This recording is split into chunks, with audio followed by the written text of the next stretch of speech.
Hello again, I'm back. We had just finished graphing linear equations, and by linear equations I mean graphing lines. And now what we're going to do is we're going to be using something called point-slope form, which is basically taking word problems and making them look like lines. So if you've been keeping up with the videos, this should make sense. If not, I would just look back at it really quickly to see what we're talking about.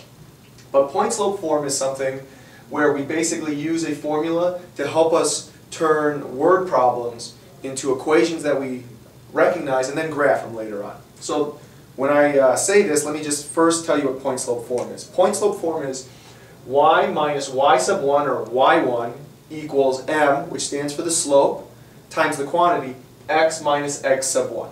And y sub 1 and x sub 1 are just points that you plug in. M is slope, and y and x you leave alone.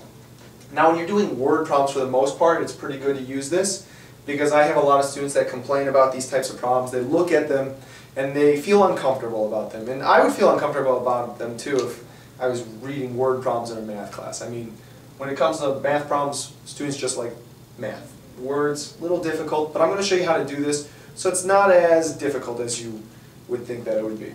So let's do the first one.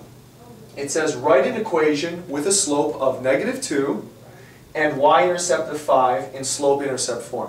Now, you don't always have to use point-slope form. I'd say about 75 to 90% of the time it's probably just easier to do point-slope form because it's just one way to always do it. But on this particular problem, you don't have to do that. So I want to write an equation with a slope of -2 and y-intercept of 5 in slope-intercept form. Slope-intercept form, if you remember, is y equals mx plus b, where m is the slope and b is the y-intercept. But they already give you that piece of information, so you don't really have to worry. Y equals y, m is the slope of -2, so I substitute that in, x is just x, and my y-intercept is 5, or positive 5. Done. You just took a word problem and you put it in slope-intercept form. That's all you had to do. You didn't have to use point-slope on this one, but you will on the next 3 examples I'm going to show. One more thing that I want to talk about really quickly, just so that you can recognize this, is can you still graph this?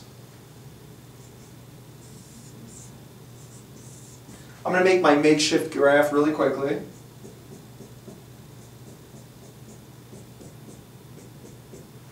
There we go. Not perfect, but the best I can do at this time. Now you always want to plot the y-intercept first, and the y-intercept is where it hits the y-axis. This is the y-axis, and it hits it at 5. And you always start from the origin, 1, 2, 3, 4, 5. And you plot that point. The slope is the number in front of the x, which is -2. But it's not actually -2, it's -2 over 1. So what that means is I go down 2 over 1 from the y-intercept. 1, 2 over 1.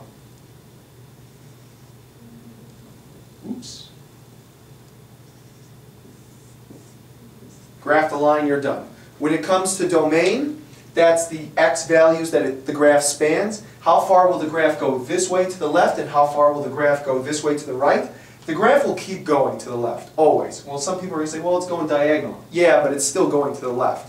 And the graph is still going to the right, so the domain is going from -infinity to positive infinity. The range is the y values. How low do you go and how high does it go? And the range goes all the way down and keeps going, so that extends to -infinity. And the graph keeps going up, so the range of it is also infinity. Well, I should say positive infinity. And that's your domain and range.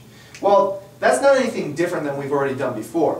But this next problem is, and people can argue that you can still solve this without using point-slope form. And I agree, you can.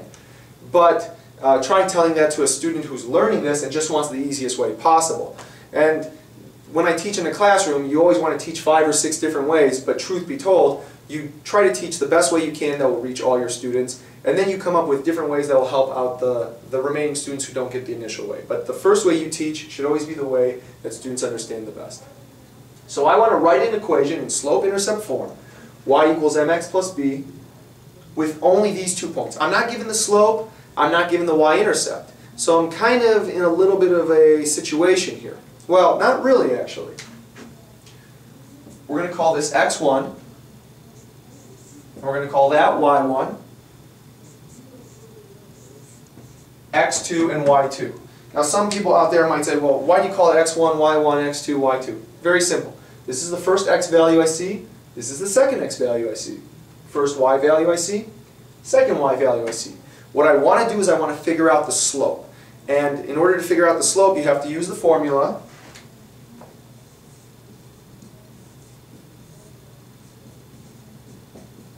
y2 minus y1 over x2 minus x1, or y sub 2 minus y sub 1 over x sub 2 minus x sub 1.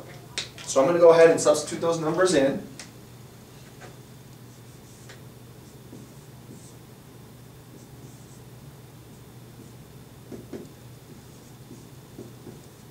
And my answer is 2 over negative 3.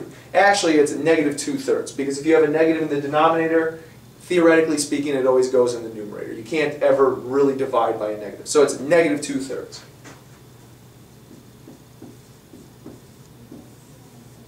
That's the slope of this problem. Okay. My next step is trying to figure out how to get it in slope-intercept form, like I said. And what I'm going to do is I'm going to use point-slope form to do that. And this is point-slope form right here.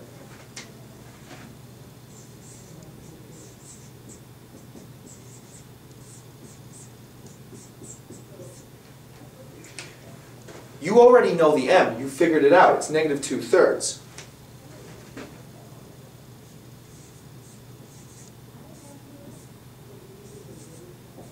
You leave y and x alone, and you subtract the y sub 1 and the x sub 1. And before you ask what is the y sub 1 and the x sub 1, we already decided what it was. The y sub 1 is 3, so it's y minus 3 equals negative 2/3 x minus 1. Now I'm going to figure this out. I'm going to solve for y. So I'm going to distribute the negative 2/3 twice. Negative 2/3 times x is negative 2/3 x.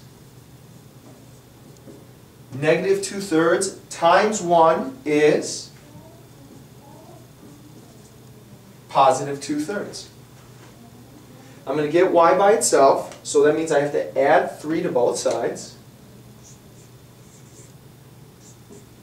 You're going to add 3 to the 2/3, not to the negative 2/3 x, because that has a variable and that one doesn't, so they're not like terms. Cancel out that side.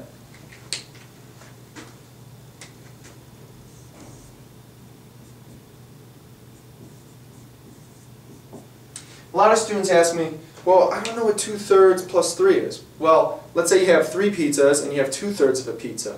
What's 3 pizzas plus another 2/3 of a pizza? It's 3 and 2/3.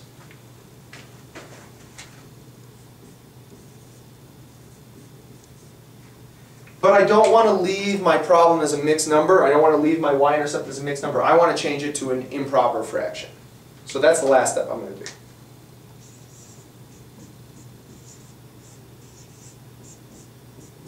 Three times 3 is 9, plus 2 is 11 over 3. And I just got it into slope-intercept form. My slope is negative 2/3. My y-intercept is 11 over 3, which is 3.6 repeating, if you do that in your calculator really quickly. With that said, that's actually probably a very difficult problem to start out with point-slope form, but I'm going to do a couple others and see how they go. But I do advise you that point-slope form, although it is a little difficult, is probably the best way to do it because it is the way that you can do it for most of the problems. With that said, we're going to try a couple other problems after this, but I'm going to erase the board before I go ahead and do that. So have a good day for now. Goodbye.